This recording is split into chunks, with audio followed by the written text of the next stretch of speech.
গাজীপুর থেকে মা পাঠাইছে এগুলা। অনেকদিন যাবত চিন্তা করতেছিলাম, যাওয়া হয় নাই।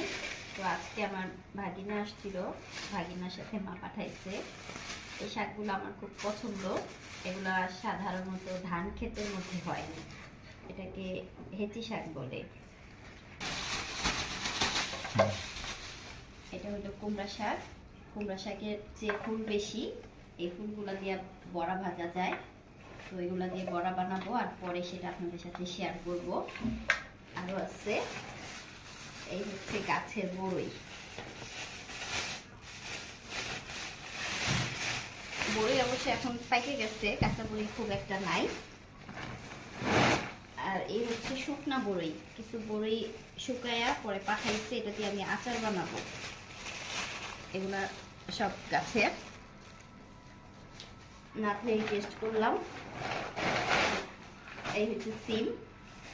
আমি বাজারে কিনা সিম খাই না, কিন্তু এই সিমটা আমার খুব পছন্দ।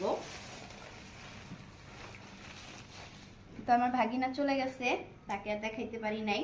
কিনে আসছে, এগুলো একটু দেখাইলাম।